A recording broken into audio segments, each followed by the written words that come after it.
We provide you the platform to turn your dreams into reality. Give wings to your aspirations with KR Mangalam University.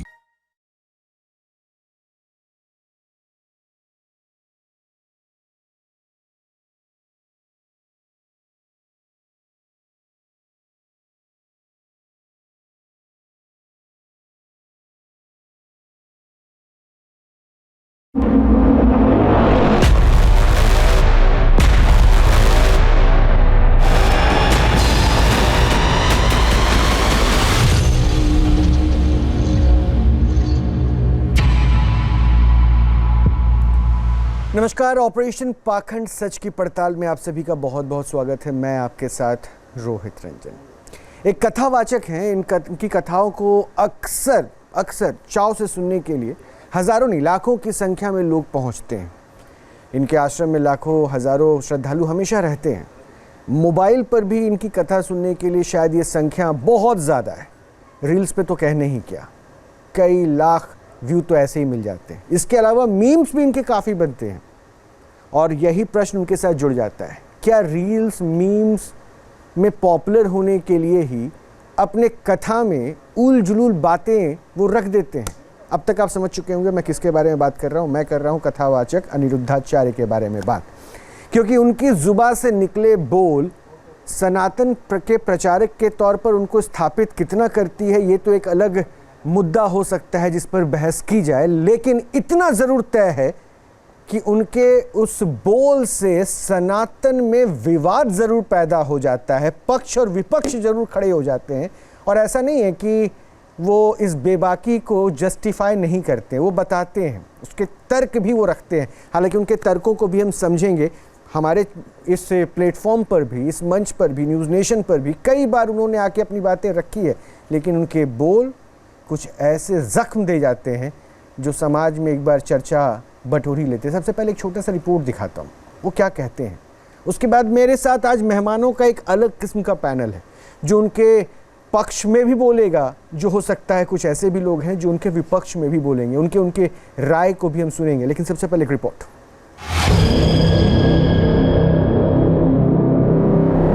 कपड़े पहने क्यों? जब दिखाने तो फिर पहनो ही, वो भी मत पहनो।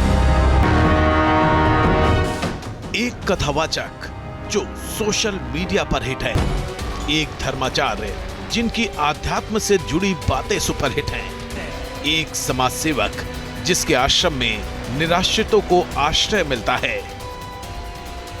ऐसा सनातन का सेवक जो हिंदू धर्म की एकता और समरसता की बात करता है। सेलिब्रिटी कथावाचक अनिरुद्धाचार्य महाराज को आज कौन नहीं जानता। जब वो कथा सुनाते हैं तो हजारों लोग उमड़ते हैं। सोशल मीडिया पे तो उनके लाखों फॉलोवर्स हैं। हालांकि ये अनिरुद्धाचार्य के व्यक्तित्व का एक पहलू है। दूसरा पहलू ये है कि वो हमेशा विवादों से भी घिरे रहते हैं, इसीलिए चर्चा में बने रहते हैं। वो जितने लोकप्रिय हैं उतना ही उनका विवादों से सामना होता रहता है। अनिरुद्धाचार्य अपने श्रीमुख से हमेशा कुछ न कुछ ऐसा बोल देते हैं जो एक बड़ी आबादी को ठेस पहुंचाने वाला होता है।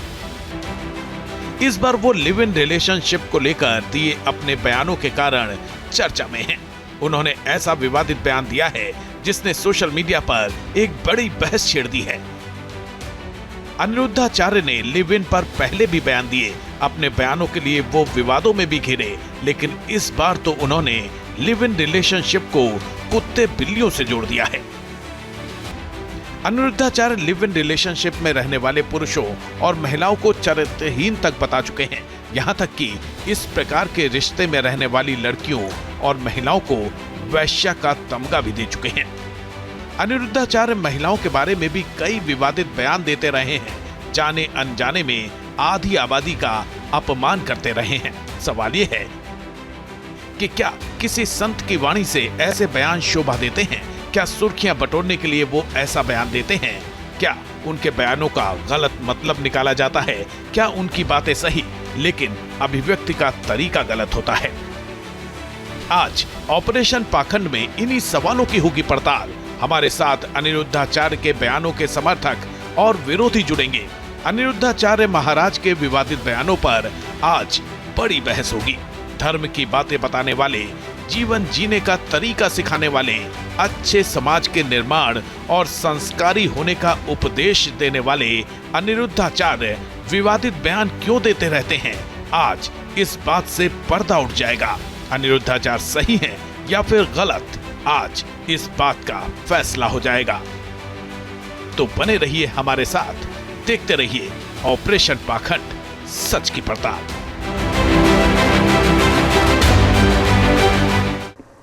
इंग्लिश में एक लाइन कही जाती है, you can hate him, you can love him, but you can't ignore him. और शायद अनिरुद्धाचार्य के बारे में ऐसा ही है, और इसीलिए तो इस मंच पर पहली बार ऐसा हो रहा है, जो पाखंड के खिलाफ बोलने वाले तमाम चेहरे हैं वो आज दरअसल उनके शब्दों में पाखंड है या नहीं है उसमें बटे हुए दिख रहे हैं। तो सबसे पहले मैं आपको पक्ष वाले पक्ष से मिलवाता हूं, जो उनके पक्ष में उनके पक्षधर बन के बात रखेंगे। तो उनके पक्ष में बोलने वाले जो लोग हैं उनसे पहले सबसे पहले मिलिए। इशिका तनेजा हमारे साथ हैं, सनातन प्रचारक हैं। यतिमा चेतनानंद सरस्वती जी हमारे साथ हैं। हमारे साथ आचार्य राकेश चतुर्वेदी हैं। बहुत बहुत स्वागत है सबसे पहले तो आप तीनों का। ये पक्षधर हैं अनिरुद्धाचार्य के, यानी उनके पक्ष में बोलेंगे। अब उनके विरोध में जो स्वर अभी बुलंद करने वाले हैं उनसे भी मिलिए। हालांकि इन चेहरों को तो आपने देखा होगा, मैं पहले ही बता चुका हूँ, ऑपरेशन पाखंड में ये पाखंड के विरोध में रहते हैं। लेकिन आज अनिरुद्धाचार्य के शब्दों में क्या पाखंड नजर आ रहा है, उस पर पक्ष और विपक्ष हो गया। हमारे साथ जो लोग जुड़ रहे हैं, आचार्य राज मिश्रा हैं, ये हिंदू धर्मगुरु हैं, प्रियंका राणा है, ये सामाजिक कार्यकर्ता हैं, और हमारे साथ पंडित महेंद्र मिश्रा जी हैं, ये भी हिंदू धर्मगुरु हैं। तो बहुत बहुत स्वागत है। अब पक्ष और विपक्ष बट गया, लेकिन बटने की वजह तो हम फिर से आपको सुनाएंगे ना। तो जरा सुनिए सबसे पहले अनिरुद्धाचार्य के हिसाब से। ये इसलिए सुनना जरूरी है क्योंकि हम अगर अपने देश में संविधान की बात करते हैं तो हमारा संविधान इस बात की इजाजत दे रहा है कानूनन कि जिसको अपनी इच्छा है वो वैसे रह सकता है। लिव इन को लेकर क्या ये जो भाषा है, ये शैली है, ये समाज में सही लगती है सुनने में? सोच लीजिए, ये भाव आपके हैं, लेकिन अगर इस विचार में भी लोग पक्ष और विपक्ष रख रहे हैं तब समझना दिलचस्प हो जाता है। तो सबसे पहले मैं यति जी आपसे शुरू करूंगा। जो बोल रहे हैं उसमें कोई दिक्कत आपको नजर नहीं आ रही? नहीं रोहित जी, मुझे लगता है कि जो बात अनिरुद्धाचार्य जी कह रहे हैं बहुत पहले संतों को इस विषय पर बात करनी चाहिए थी। उसका कारण ये है कि आज हम जो देख रहे हैं, सनातन की संस्कृति में ये परंपरा कभी भी नहीं रही। आज हमारा युवा एजुकेशन की तरफ मूव ऑन करने की बजाय कम आयु में इस तरीके से लस्ट के पीछे भागने लगेगा, तो आखिर हम कैसे ये उम्मीद करेंगे कि वो अंतरिक्ष तक की उड़ान तय करेगा? आज भारत चंद्रमा पर पहुंच गया। ऐसे भारत के युवा को अपनी जड़ों को मजबूत कर पकड़ना चाहिए, और सनातन संस्कृति के बिना ये संभव नहीं है। सनातन ने युवाओं को एक मार्ग दिखाया। तो मुझे लगता है कि जो अनिरुद्धाचार्य जी बोल रहे हैं उसका पूर्णतः समर्थन होना चाहिए, और वो एक भी शब्द गलत नहीं बोल रहे। हमारे यहाँ पशुवत व्यवहार की कोई जगह नहीं है। सनातन कभी भी इसकी इजाजत नहीं देता। हमने तो प्रेम किया है, हमने सनातन ने स्त्री को स्वयंवर की इजाजत दी है, अपने वर को प्रेम की परिभाषा। लेकिन जो आज गढ़ी जा रही है, लगातार मल्टीपल रिलेशंस बनाना और उन रिलेशंस को इस स्तर पर ले जाना कि फिर एक युवती पिता के अपने संतान के लिए, पिता के नाम के लिए भी दर ठोकरे खाए न्यायालयों की, तो मुझे लगता है ये उचित नहीं है। मैं आपकी बात को बिल्कुल भी काटूंगा नहीं, क्योंकि मैंने ओपिनियन की बात की थी, आपने अपनी ओपिनियन को रख दिया। लेकिन मैं एक बात और ऐड करूंगा, आचार्य राज मिश्रा जवाब देंगे इसको बेहतर तरीके से, क्योंकि मैं एक एक करके काउंटर पूछना चाह रहा हूँ।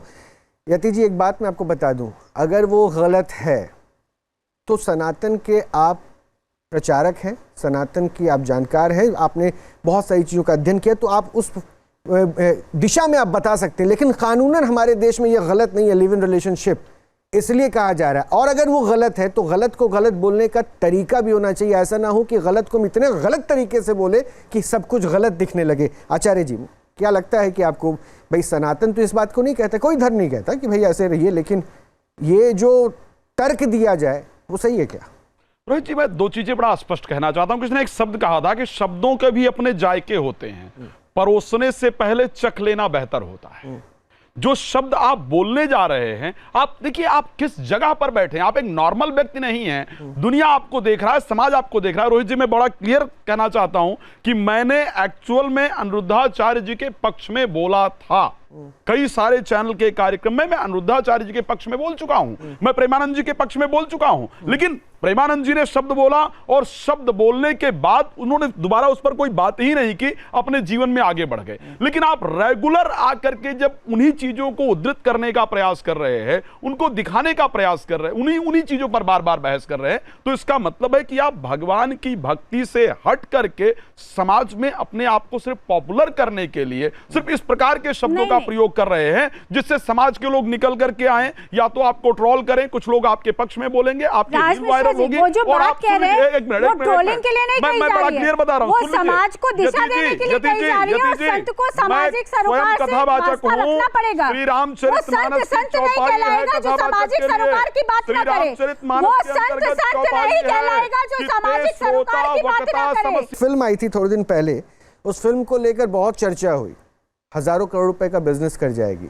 और उसमें, और आपको भी नाम पता ही होगा, मैं नाम नहीं लूंगा उस फिल्म का, लेकिन उसमें हनुमान जी का एक डायलॉग कास्ट किया गया जब वो लंका जला रहे थे, जब उनके पूंछ में आग लगी तो उन्होंने कहा कि तेल तेरे बाप की, और ये वो करते हुए कॉन्टेक्स्ट दिया था।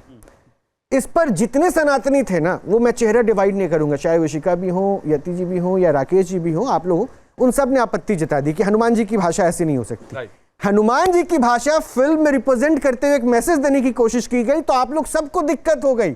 लेकिन आश्चर्य की बात है, एक कथावाचक उस मंच से बैठ के लाखों लोगों तक वो भाव पहुंचाने की कोशिश कर रहा है, संदेश देने का, लेकिन वो कुत्ता बिल्ली और पता नहीं क्या क्या बोले, इससे दिक्कत यार। पहले सुन तो लीजिए, सुन तो लीजिए, सुन तो लीजिए, सुन तो लीजिए, सुन तो लीजिए। यति जी, मैं यही तो चाह रहा हूँ, यही तो चाह रहा हूँ, मतभेद क्यों है, मैं यही चाह रहा हूँ समझना। यति जी,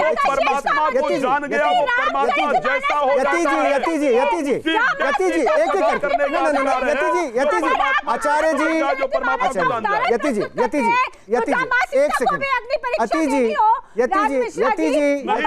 बस एक एक करके, पहले मैं आपको चैलेंज कर सकता हूं माता। आचार्य जी, बस यति चेतन जी, बस नहीं, बस अब देखिए, मतभेद रखिए, मनभेद मत होने दीजिए प्लीज।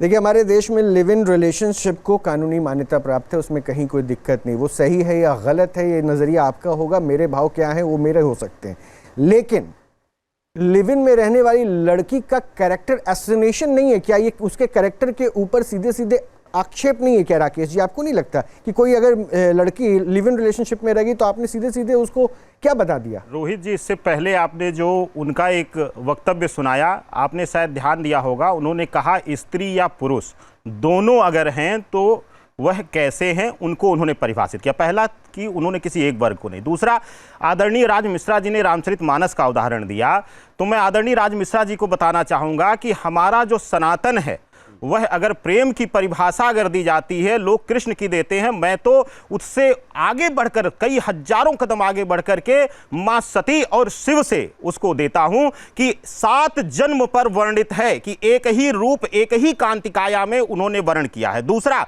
बात हुई रामचरितमानस की। रामचरितमानस का ऐसे विषयों पर जो आप विरोध में उदाहरण दे रहे हैं, जिसने भगवान श्री राम ने ऐसे कुल में पैदा होकर के मां सीता को एक ही जो है स्त्री के रूप में, उनके पिता ने 3 विवाह किया, लेकिन फिर भी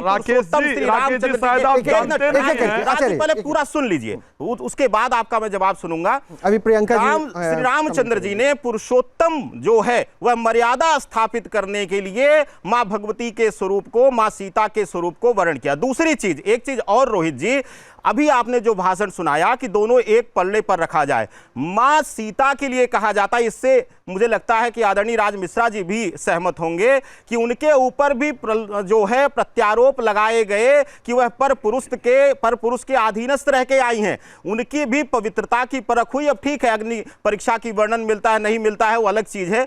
इशिका कुछ कह रही थी आपने बोला कि कानून ने उसकी सहमति करी है, पर मैं सिर्फ एक बात बोलना चाहूंगी, देखिए हम लिव इन के विरोध में हैं। लिव इन एक स्लो पॉइजन की तरह है जो पूरे सोसाइटी को बिगाड़ती जा रही है। अगर हम अगर बात करें, जो आदिकाल से हम सब पे पहले से ही लिव इन में थे, फिर हमने एक मैरिज जो एक तरीका है जिससे पूरे की पूरी दो परिवार साथ में आते हैं, सब रिस्पॉन्सिबिलिटी लेते हैं। पगड़ी प्रथा होती है। पगड़ी प्रथा सिर्फ इसलिए नहीं होती कि पगड़ी पहनाई जाए, पर वो पूरा परिवार उसके लिए रिस्पॉन्सिबिलिटी लेता है, दूसरा वर्ग उसके लिए रिस्पॉन्सिबिलिटी लेता है कि कल को कुछ भी परेशानी आती है, बच्चों का ख्याल रखना है, तो सब उसके लिए रिस्पॉन्सिबिलिटी ले और वहाँ पे आगे आए। दूसरी चीज़, क्योंकि ये होता जा रहा था और हमारे को ये मॉडर्न तरीके से परोसा गया, जबकि बिल्कुल मॉडर्न नहीं है, तो पुराने ज़माने हम आदिकाल में वापस जा रहे हैं। अब वनवासियों को देखिए, वो तो अभी भी लिव इन में कर रहे हैं। पर हम जब मॉडर्नाइजेशन में आए तो हमने रिस्पॉन्सिबिलिटीज़ और उनको एम्पावर करा विमेन को शादी के थ्रू। अब ये जो एक फेक फेमिनिज्म और फेक मॉडर्निटी के लिए जो ये लिव इन का प्रचार होता जा रहा है, वो बिल्कुल ही एक्चुअली अगेंस्ट है। पर लॉ इसमें क्यों आया? क्योंकि महिलाएं प्रताड़ित हो रही थी, उनके बच्चे का कौन ख्याल रखेगा, किसी का कोई लीगल राइट नहीं था, किसी के पास कोई रिस्पॉन्सिबिलिटी नहीं थी, इसलिए सिर्फ बचाने के लिए सोसाइटी को उन्होंने एक तो मुझे अब क्या लग रहा है, एक सेकंड में सिर्फ एक बात और बोलिएगा, मैं इशिका फिर से आऊंगा। मैं दारू भी लीगल है, पर वो भी सोसाइटी को पूरी तरह से किल करती जा रही है। सेम वे लिव इन भी एक दारू की तरह है जो पूरी सोसाइटी को किल करता जा रहा है। सनातन उसके समर्थन में बिल्कुल भी नहीं है। सनातन समर्थन में है या नहीं, ये कब कहा गया? कौन कह रहा है कि सनातन किसके समर्थन में है, नहीं है? मेरा पक्ष तो कुछ और है। सनातन किसके समर्थन में, सनातन किसके समर्थन में नहीं है, उसको भी रखने का तो तरीका होता है ना। मैं गाली देके बोलूं कि मैं इसके समर्थन में हूं, मैं गाली देके बोलूं मैं इसके समर्थन में, क्या ये तरीका सही होगा? मुझे तरीके पे आपत्ति। ब्रेक के बाद मैं सबसे पहले आप ही के पास आऊंगा। अब देखिए, अब एक बात जरूर है यहाँ पे। एक सेकंड, प्रियंका, ब्रेक के बाद थोड़ा सा बचा के रखते हैं, उसको आप बता दीजिएगा कि क्या दिक्कत लग रही है। लेकिन एक बात जरूर है कि अगर आपका शिक्षक जिसको आप सुनते हैं और उसके बाद उसका अनुसरण करते हैं, उसका तरीका उदंड हो जाए, तो शायद छात्र में वो प्रवृत्ति आ जाती है। हो सकता है कि अनिरुद्धाचार्य जो बता रहे हैं वो जरूरी है समाज तक पहुंचना, लेकिन क्या तरीका सही है, या फिर वो तरीका इसलिए ऐसा लाते हैं जिससे विवाद बढ़े और वो रील्स और मीम्स में छा जाए? एक छोटा सा ब्रेक, वापस आ रहे हैं।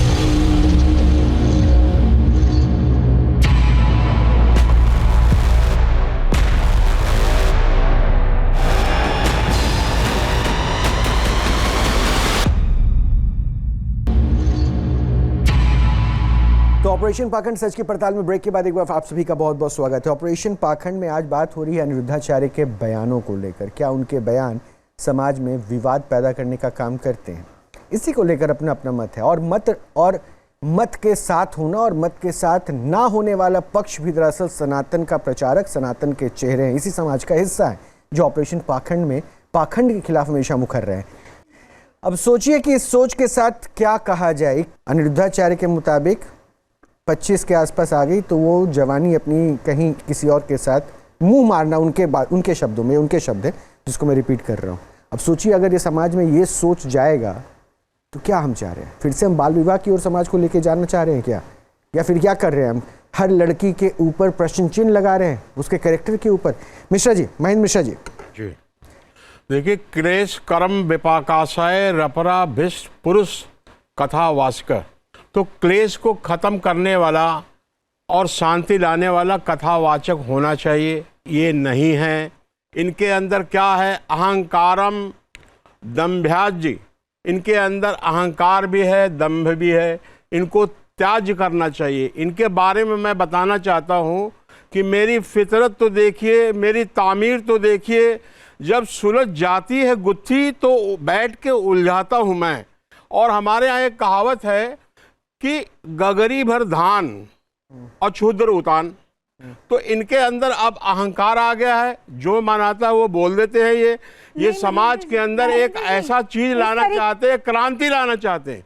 अब ये क्रांति ला नहीं सकते। इनके पास अथाह पैसा आ गया है, तो लानी ही होगी। जिस तरीके से आज लोगों को पता नहीं क्या क्या बोल रहे हैं। आज हमारी बेटियों ये नहीं मालूम है कि जिसकी ये भक्ति करते हैं उसके बारे में ये गहन से अध्ययन करें कि क्या हुआ था। जिसकी ये भक्ति करते हैं उनके बारे में गहन करें कि उन्होंने स्त्रियों को कितना सम्मान दिया था। और ये बात करते हैं मत रहो, क्यों नहीं रहो, क्यों नहीं रहो भाई?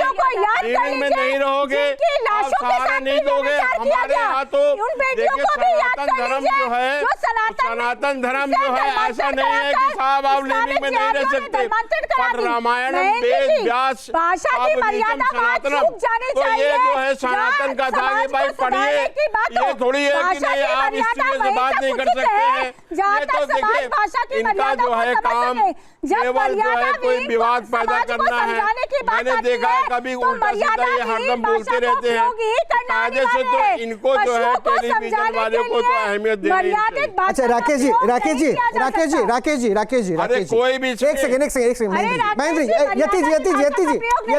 जी एक करके राकेश जी एक छोटा सा सवाल है जी। प्रियंका राणा जी की तरफ एक बार देख सकते हैं आप? बिल्कुल सुंदर है वो? देखिए नहीं मैं पूछ रहा, सुंदर है वो? बिल्कुल है। हाँ बिल्कुल है। ये उनका अपराध है? नहीं बिल्कुल नहीं है। अब भाई आप महिला सुंदर होना वो अपराध बता रहे हैं, आप उसको जस्टिफाई कर रहे हैं भैया। सुंदरता को अपराध नहीं उन्होंने बताया। तो फिर सुंदरता को अपराध नहीं। आज आपने कानून की बात की रोहित जी, और आदरणीय महेंद्र जी कह रहे हैं कथावाचक को समाज में, वही व्यासपीठ कहती है कि जो सरलतम भाषा हो समाज को समझाने का, उसका प्रयोग व्यासपीठ से किया जाए। दूसरी चीज आपने लड़कियां फिसल जाती हैं, आज आप जिस कानून की दुहाई दे रहे हैं वह कानून आज निर्धारण कर पाया कि 18वें वर्ष में शादी होनी चाहिए। हमारा शास्त्र लाखों वर्ष पहले बोला है कि 16वें वर्ष के बाद कन्या को सुंदरी कहना चाहिए। 16वें वर्ष के बाद वह सुंदरी है। आप बताइए कौन चाहेगा कि 40 वर्ष की कन्या उसके घर में बैठी रहे और पूर्वांचल लगता रहे? प्रियंका जी कौन ऐसा है? प्रियंका जी आप बता दीजिए। आप नहीं, मुझे तो लग रहा है, नहीं एक सेकंड, मुझे तो लग रहा है, एक सेकंड प्रियंका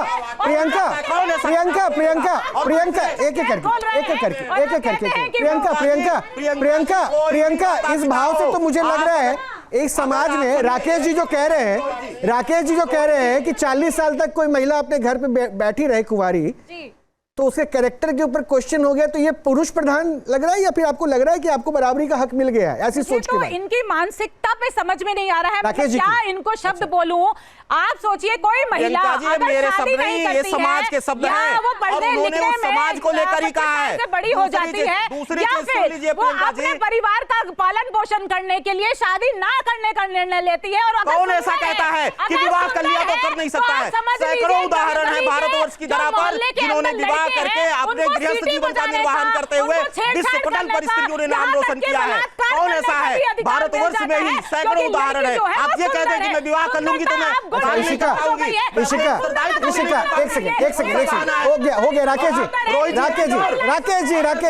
देखिए मैं इतना चीखूंगा नहीं, हो सकता है फिर मुझे वहां आना पड़ेगा। बगल में भी नहीं एक सेकंड इशिका लड़की को कब शादी करनी चाहिए? अब तो वेल एजुकेटेड है, मतलब ये क्या अगर जो राकेश जी ने कहा कि वेदों में ऐसा है 16 वर्ष के बाद उनको सुंदर यानी शादी योग्य बता रहे हैं, और अगर शादी नहीं हो पाई या फिर ऐसा लगता है कि हमारे देश में अगर वो करेंगे तो इलीगल है, क्राइम है वो, 16 साल के बाद अगर आप शादी की सोचते हैं तो जो हमारा लीगल एक रेशियो है उसके ऊपर अगर उनके लड़के को ढूंढने में, अगर कहें अरेंज मैरिज है, लड़के को ढूंढने में 2-3 साल लग गया, तब तक उनका कैरेक्टर खराब हो जाएगा क्या? देखिए लड़की को तब शादी करनी चाहिए जब उसको लगे कि उसको शादी करने के लिए फिर तो अनुरुद्धाचार्य के मुताबिक जो राकेश जी कह रहे हैं उसके पूरी बात तो बोलने दीजिए रोहित जी, मेरे को पूरी बात तो बोलने दीजिए। एक सेकंड अब उनको पहले बोलने दीजिए। जी, लड़की को तब शादी करनी चाहिए जब उसके पास एक सही लड़का हो जो उसका ख्याल रख सके, उसके पूरे परिवार का सही से रिस्पेक्ट कर सके और उसका परिवार भी उसकी रिस्पेक्ट करे। That is a must. और जब वो लीगल उम्र की हो चाहे, जब एक सवाल छोटा-छोटा इशिका एक छोटा-छोटा सवाल मैं पूछता जाऊंगा आपके साथ, आप ही को बोलना है। लड़की को ये कैसे पता चलेगा कि वो लड़का उसका ख्याल रख सकता है? वो टेस्ट कैसे होगा? तो उसके लिए टेस्ट ड्राइव की जरूरत नहीं होती है। और दूसरी चीज जो टेस्ट ड्राइव वाली बात हो रही है, एक सेकंड मुझे बोलने दीजिए, मुझे पूरी बात बोलने दीजिए। जो लड़कियां ये बोल रही है ना, एक एक करके रहना ये अलग चीज है। एक सेकंड प्रियंका हर 6 महीने में पैसा जो लड़कियां ये बात बोल रही है ना कि टेस्ट ड्राइव कर लेनी चाहिए, कि आप खुद भी जानते कि टेस्ट ड्राइव वाली लड़की टेस्ट ड्राइव वाली गाड़ी को कोई घर में नहीं लाता है, नई गाड़ी को लेकर आता है। दूसरी चीज, लड़की को अगर एक दूसरे को से जानना ही है तो पूरे परिवार को एक दूसरे से मिलवाइए, उससे लव जिहाद वाली प्रॉब्लम भी सॉल्व होती है।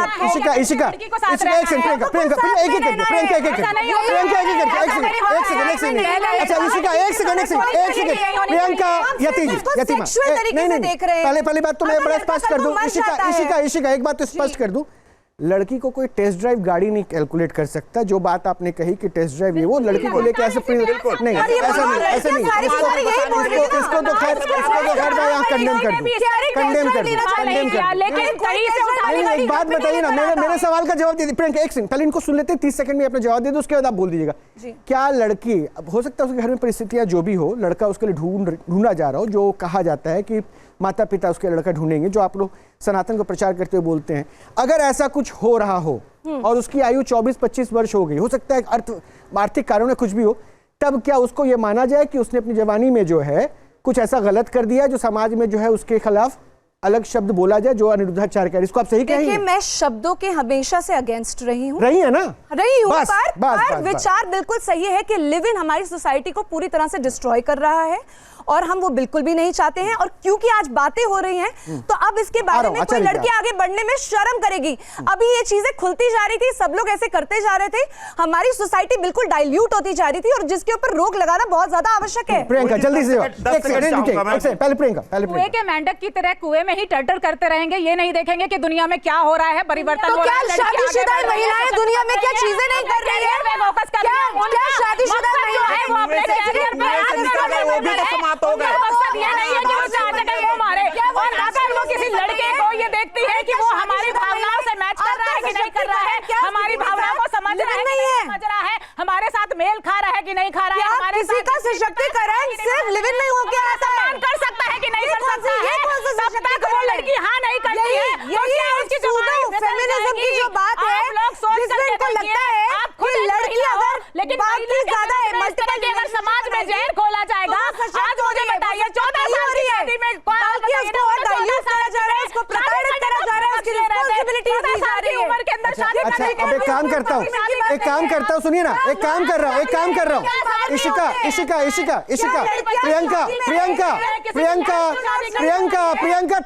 थोड़ी एनर्जी बचा के रखनी होगी, बहुत सारे बयान है, थोड़ा सा रुक जाइए। यति जी, इसके बाद मैं आपकी प्रतिक्रिया और आचार्य जी की लूंगा प्रतिक्रिया, क्योंकि देखिए आप लोगों की एनर्जी को देख के ऐसा लग रहा है कि बहुत गुस्सा आप लोगों के अंदर। थोड़ा धैर्य के साथ सुनिए, क्योंकि अभी तो बहुत सारे विवादास्पद बयान दिया है, यहाँ थोड़ी ना रील्स और मीम्स के कंटेंट कम हो गए। एक बार सुनवा देते हैं, कुछ और भी उनके सुन लीजिए, उसके बाद इस बार यति जी बोलेंगी और यति जी को बोलने देंगे, एक बार सुना दीजिए।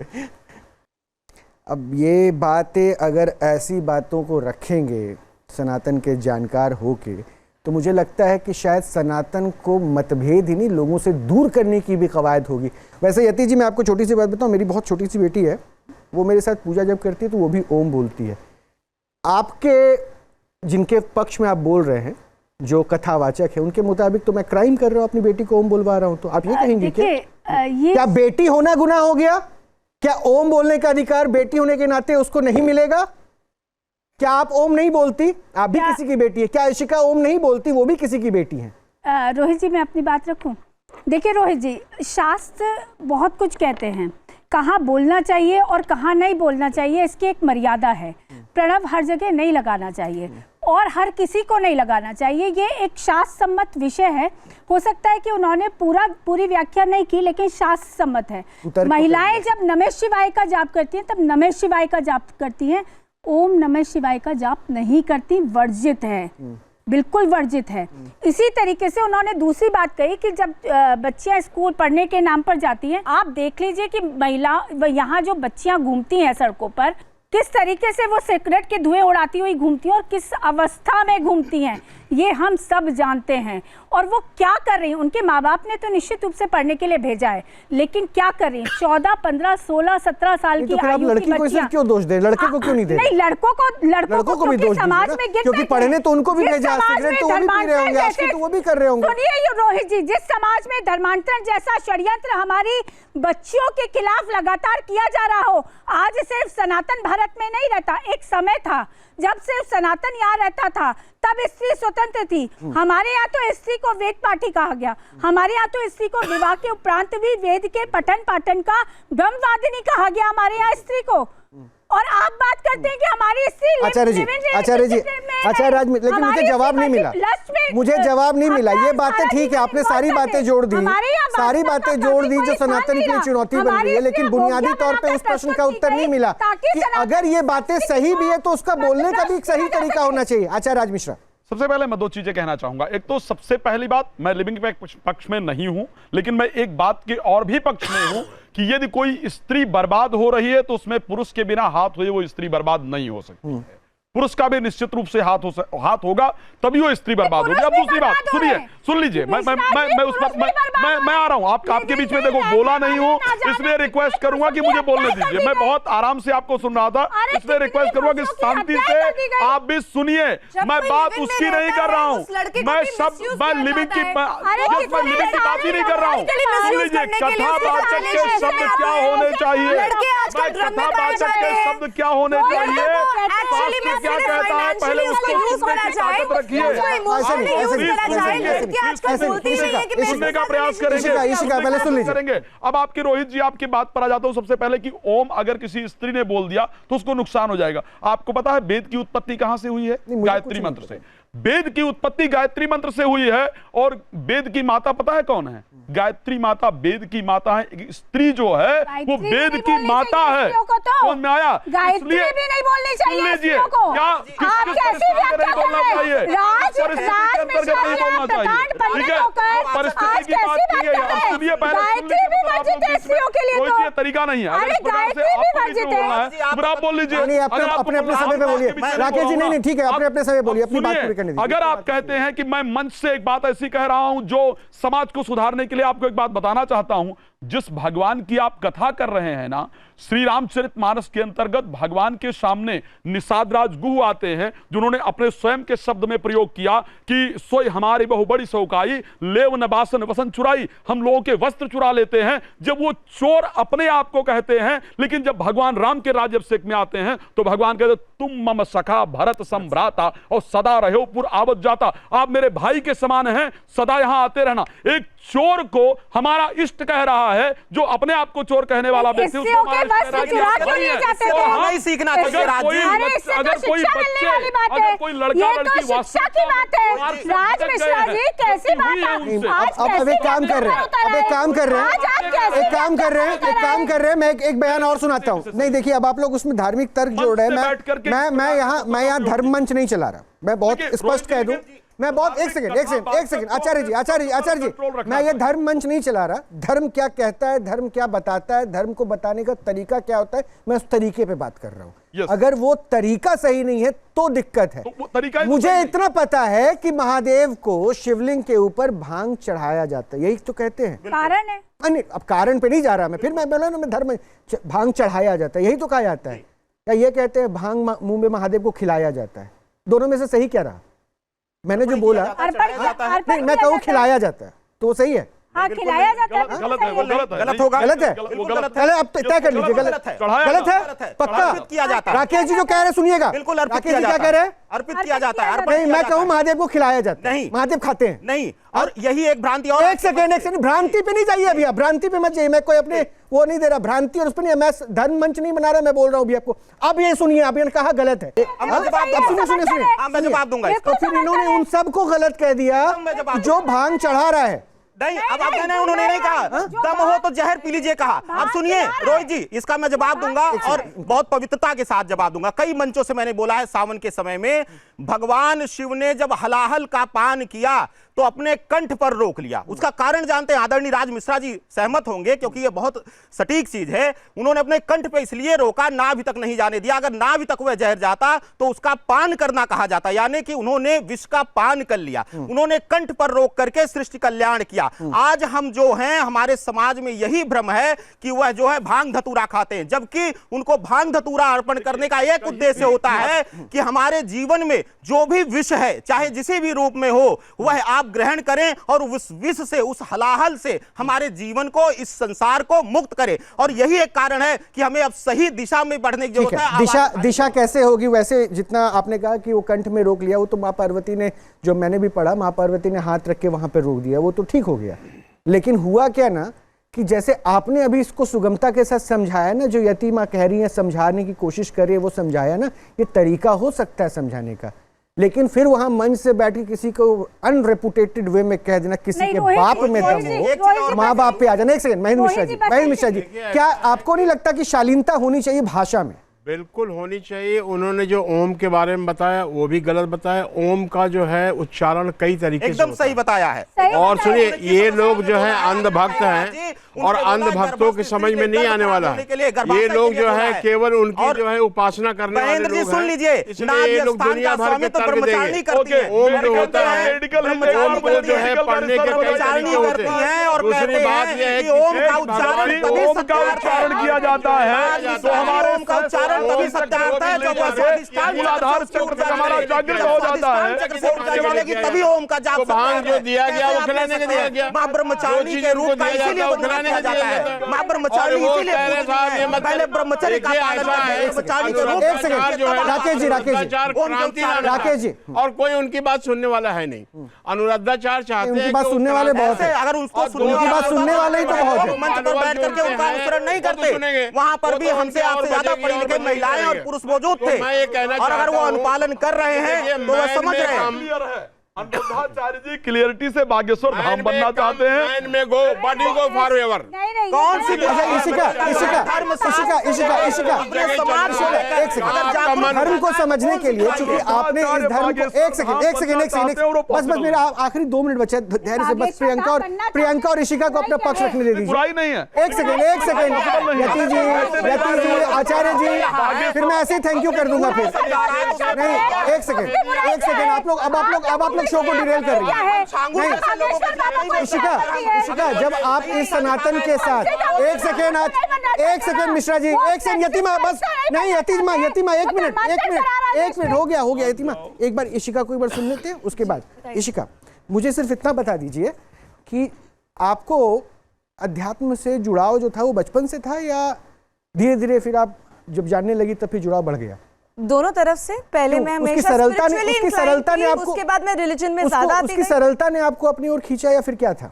उसके बड़प्पन ने मेरे को अपनी ओर खींचा कि कितने ज्यादा हम सनातनी हमेशा समावेशी रहे हैं, उसने मुझे खींचा। अच्छा, बड़प्पन कैसे दिखता है? कैसे दिखता बड़प्पन कैसे महसूस होता है आपको? जब हम उनकी सोच को, उनकी किस तरह कैसी सोच को? कि हम हमेशा समावेशी रहे, हमेशा एक मंच पर बैठ के एक महिला को कुत्ते और बिल्लियों से अगर कंपेयर करें तो ये सोच दिखती है क्या? आप अगर देखिए, कभी भी जब संत एक बात बोलता है या कथावाचक भी एक बात बोलता है तो वो पूरा एक कॉन्टेक्स्ट में बात करते हैं और वो लंबी बात होती है। उसको काट के जब हम 90 या 30 सेकंड की रील बना देते हैं वो आउट ऑफ कॉन्टेक्स्ट हो जाता है। मैंने बहुत जगह पे अनिरुद्धाचार्य जी का उनकी शब्दों के अगेंस्ट खड़ी रही जब उन्होंने बोला कि भाई विमेन के लिए वो गलत बोलते हैं। फिर जब मैंने पूरी बात सुनी तो मुझे पता लगा कि उन्होंने मेन विमेन दोनों के लिए बात समझा। प्रियंका, आपने 30 सेकंड के क्लिप से जो है माइंडसेट तैयार किया जो इशिका, प्लीज अभी इंटरप्ट कोई मत कीजिएगा, प्रियंका और इशिका को बात करने दीजिए, उसके बाद मैं यति जी के पास आऊंगा। प्रियंका सुनिए, 30 सेकंड की क्लिप मत देखिए, उस कॉन्टेक्स्ट को समझ नहीं रहे हैं इसलिए उनके भाव में आपको दिक्कत दिख रहा है। जी बिल्कुल, और जिस तरह की बात कर रहे हैं और हम सनातन की बात कर रहे हैं तो इस तरह से तो पूरी दुनिया ही कंफ्यूज होने जा रही है, क्योंकि वो तो ये भी कहते हैं कि मुंह पर गोबर लगाओ उससे आपकी सौंदर्य जो है बढ़ जाएगा। दूसरी तरफ वो कहते हैं कि आप श्रृंगार मत कीजिए, अगर श्रृंगार करेंगे और बाहर जाएंगे तो छेड़छाड़ हो सकती है, फिर कपड़ों पे टिप्पणी हो जाती है, फिर न जाने कहाँ कहाँ आपने रिश्तों पे बात लेकर आए। और हाल ही में अब तो वो डॉक्टर साइंटिस्ट भी बन गए हैं। अब तो उन्होंने थोड़े दिन पहले ये भी कहा है कि जो बच्चे हैं वो कैसे ताकतवर और बलवान बने, किस तरह से चश्मा और बाल सफेद हो जाते हैं, उस पर भी उन्होंने ज्ञान बिखेरना स्टार्ट कर दिया है। और किस तरह से, अब आप बताइए कि ये सारी चीजें जब डॉक्टर और साइंटिस्ट की बातें वो अपने मुंह से बोलेंगे और उनके जो पुराने प्रवचन हैं वो आप सुनेंगे तो कोई मैच नहीं खाता। यहाँ पर उन्होंने एक और दे दिया कंट्रोवर्शियल स्टेटमेंट कि अब ब्राह्मण है तो ब्राह्मण से ही शादी करे। आप मुझे बताइए, यहाँ हम जातिवादी से लड़ रहे हैं, यहाँ पर हम देश को एकता में जोड़ने की बात कर रहे हैं, लेकिन आप क्या बात कर रहे हैं? आप देश को तोड़ने की बात कर रहे हैं। जल्दी से इशिका, जल्दी से कमेंट कीजिए उसके। आप कहेंगे मैं पेट्रियार्कल माइंडसेट के बिल्कुल खिलाफ हूं, तोड़ेंगे साइंस के नाम पर। आप प्रियंका सुनिए, प्रियंका मेरे पास आखिरी कुछ मिनट बचे, सबका कमेंट लेना। देखिए, मैं किसी व्यक्ति के बारे में नहीं बोलने आई हूं, मैं सोच को डिस्कस करने आई हूं। मैं पेट्रियार्कल माइंडसेट के बिल्कुल खिलाफ हूं। विमेन एम्पावरमेंट हमें विमेन को सशक्त करके ही मिलेगा। और दूसरी चीज, हम कभी भी पूरे चरित्र निर्माण का बोझ और क्या कहते हैं पूरे परिवार का बोझ सिर्फ एक लड़की के ऊपर, एक महिला के ऊपर नहीं डाल सकते हैं। जब जब उन्होंने पेट्रियार्कल बातें बोली हैं अपने मन से, वो बहुत ही सुंदर मंच है, उसकी मर्यादा उनको रखनी पड़ेगी और सही बातें बोलनी पड़ेगी। लेकिन मैं लिव इन के बिल्कुल खिलाफ हूँ, वो स्लो पॉइजन ठीक है। आपकी बात जो है, आपका अप्रोच है, लिव इन के खिलाफ है, आप वो रखिए खुला, इसमें तो आपका कोई रोक ही नहीं सकता मत, लेकिन आपका अपना बोलने का तरीका है जो मुझे लगता है कि लोग अपने हिसाब से एक्सेप्ट करें। लेकिन मैं क्या कह रहा हूँ, अगर वो आज मैं उनकी भाषा के बिल्कुल खिलाफ हूँ, लेकिन बस मुझे यही समझना था, मैं बस यही समझना चाह रहा था, बात कर रहे हैं ताकि ये बात, मैं यही समझना चाह रहा था कि वो जो बोल रहे हैं सोच क्या है। अगर ये बातें अगर आज उन्होंने इतनी कंट्रोवर्शियल बता देंगे कि भाई कौन चरित्रवान है और कौन चरित्रवान नहीं है, कैरेक्टर सर्टिफिकेट देने का अधिकार आपको कौन दे रहा है? किसी भी महिला को एक सेकंड, वो इतने कंट्रोवर्शियल तरीके से ये बात नहीं बोलते ना, तो आज ये चर्चा नहीं होती। अच्छा, मुद्दा ये बढ़ता ही नहीं, सोसाइटी आज सोसाइटी इसको नॉर्मलाइज, और मुझे लगता है इसमें एक पॉइंट और जोड़ देता हूँ, यतीमा एक सेकंड, हो गया आशिका, यति जी मुझे लगता है एक बात और बोल इसमें जोड़ा जा सकता है। उनके मुताबिक जो भी सेलिब्रिटी हैं, फिल्म स्टार्स, वो तो सारे बेकार हैं, फिल्में नहीं देखनी चाहिए, वो सोसाइटी को ख़राब करती है, उस मंच को तो बिल्कुल नहीं छूना चाहिए जहाँ से वो गंदगी परोसते हैं। वो कहते हैं पूरे मंच पे लोगों के बीच में ये मनोभावना लाते हैं और खुद चले जाते हैं बिग बॉस के सेट पे, तब नहीं सवाल पूछा जाए। दूसरी तरफ एक पहलू और है, इसको आप 30 सेकंड में समझा दीजिएगा। अभी इन्होंने कहा जातियों में कहते हैं कि बांटने का बयान वो देते हैं कि नहीं अपनी जाति देखकर शादी करो। दूसरी तरफ बागेश्वर वाले बाबा जब यात्रा निकालते हैं तो वो कहते हैं जातियों में मत बंटो, हिंदू बन के, सनातनी बन के इकट्ठे हो जाओ। तो किसको सुने, जरा ये स्पष्ट कर पाएंगे? अच्छा, रोहित जी दोनों को सुनना चाहिए, क्योंकि जो फिल्मों को गाली दें और उसके बाद उसी मंच पे चले जाए। नहीं, मैं बात करूं अगर आप इजाजत दे तो। देखिए रोहित जी, दोनों को सुनना चाहिए। एक तरफ वो है जहां विवाह संस्कार है, विवाह संस्कार आपके जैसे जीवन में आपने संस्कार अपने माता पिता से पाए, जो रिचुअल्स देखे उनके अनुरूप आप आगे बढ़े, तो वो बहुत अच्छी बात है। ये जरूरी नहीं है, अंतरजातीय विवाह इस देश में कभी भी प्रतिबंधित नहीं रहा और इस संस्कृति में कभी भी प्रतिबंधित नहीं रहा। लेकिन आज जब मैं लगातार इस बात को आपके मंच से उठा रही हूँ कि जब हमारी बेटियां इस्लामिक जिहादियों के चंगुल में फंस जाती हैं तो एक दिशा देनी आवश्यक हो जाती है। दूसरी तरफ बागेश्वर बाबा हैं, वो कह रहे हैं जातियों में मत बटिए। वो ये नहीं कह रहे कि आप विवाह ऐसी जातियों में करिए, वो ये कह रहे हैं कि जब आप जातियों में विभाजित, जब आप एक बड़े परिप्रेक्ष्य में समाज के सामने उपस्थित हो तो आपको इस तरीके से उपस्थित होना चाहिए कि आप हिंदू हैं। वही बात कह रहा हूँ कि जब बड़े समाज के रिप्रेजेंटेटिव के तौर पर आप मंच में बैठे, विवाह एक मुझे लगता है कि शायद शब्दों का चयन वहाँ बहुत सलीके से होना चाहिए। ऐसा तो नहीं कि फिल्म स्टार को मेरे साथ मेरे स्टूडियो में बैठकर वो गाली दे रहे हैं और 15 दिन बाद वो बिग बॉस के मंच पे पहुंच गए। अच्छा 20 सेकंड सबको दो। रोहित जी 20 सेकंड यति जी ने बिल्कुल ठीक कहा कि हाँ, शब्दों लोगों को सुधारना चाहिए। आज लोग कन्वर्ट करने का प्रयास कर रहे हैं, लव जिहाद चल रहा है, लेकिन उस लव जिहाद से बेटियों को बचाने के लिए आप कुत्ते कुतिया का उदाहरण देंगे तो उनको और मौका नहीं कर सकते ना। तो ये उदाहरण आप नहीं दे सकते। आप मंच से बैठ करके यति जी एक बात ध्यान रखिएगा, आप व्यास को भगवान कहा जाता है, कथावाचक जब मंच पर बैठा होता है ना तो उसको परमात्मा का स्वरूप कहा जाता है। हो गया अभिषेक, जल्दी से 20 सेकंड। यति जी फिर इंसानों में और कुत्ते बिल्लियों में भेद है। जल्दी फाइनल बात है। यति जी एक बात मैं स्पष्ट रूप से कहना चाहूंगा कि अभी चर्चा हुई कि गोबर का, उन्होंने कहा हमारे शास्त्र में आदरणीय राज मिश्रा जी जानते हैं कि भरत जी ने भी जब राम के वनवास के समय उसी गाय के गोबर से निकाल करके कई जगहों पर स्थान पर, आदरणीय राज मिश्रा जी कथावाचक, उनको वृत्तांत भी पता होगा। दूसरी चीज यह है कि अभी हम लोग जो चीजों का विरोध करें, हमें गोबर का देश कहा जा रहा है, विदेशों में अपनाया जा रहा है सूर्य के विकिरण से बचने के लिए। दूसरी चीज आप पर कोई विरोध करने के लिए नहीं बैठा है भाई। राज मिश्रा नहीं सर, समय नहीं है, जल्दी खत्म कीजिए अपनी बात। वही के कथा के लिए कहा गया है। आपने कहा रामचरितमानस का उद्देश्य संस्कृत भाषा में पहले तुलसीदास जी ने लिखना शुरू किया, लेकिन प्रभु की ब्रह्मवाणी के बाद उन्हें कहा गया सरलतम भाषा में रखिए। और व्यासपीठ कहती है कि सामाजिकता में, व्यवहारिक जीवन में जिससे लोगों को सीख मिले वह भाषा प्रयोग। ऐसे मंच से फिर क्या समझे जी? मैं ये कहना चाहता हूँ, वो मतलब बोलते क्यों? मीम्स बनने के लिए? बिल्कुल, वो बोलते हैं अपना नाम करने के लिए, विवाद में रहने के लिए और पैसा कमाने के लिए। वो बोलते हैं वो कह रहे हैं बंधु, उनको पैसा चाहिए और उसके लिए वो विवाद में रहते हैं ताकि उनकी तरफ लोग ध्यान आकर्षित करें और उनके पास पैसा है। बस उनका ध्येय एक ही है कि विवाद में। चलिए बहुत बहुत शुक्रिया, बहुत बहुत शुक्रिया, बहुत बहुत शुक्रिया, बहुत बहुत शुक्रिया मिश्रा जी, बहुत बहुत शुक्रिया तमाम मेहमानों का हमारे से जुड़ने के लिए। लेकिन एक बात जरूर है कि इस मंच पर पहली बार हमने ये भी देख लिया कि सनातन के वो चेहरे सनातन के दो धुर पर लड़ाई कर रहे थे, ऐसे पक्ष पे जिस पर एक कथावाचक जो अपनी बात रख रहा है वो सही है या नहीं, उसका तरीका सही है या नहीं। लेकिन फिर मैं यही कहूँगा, उन्होंने क्या कहा और आपने क्या सुना उसके मायने आप बेहतर समझ सकते हैं। मंचों पर विवाद हो सकता है, उनकी भाषा शैली को लेकर विवाद हो सकता है, लेकिन उसका अर्थ या अनर्थ दिख रहा है वो तय आप कीजिए। लेकिन आप सचेत तो रहिए ही, समझदार तो बनिए ही, विश्वास सिर्फ ऊपर वाले पे रखिए और अपना ध्यान रखिए। बहुत बहुत शुक्रिया आप सभी का जुड़ने के लिए और आप सभी का ही बहुत बहुत शुक्रिया। नमस्कार।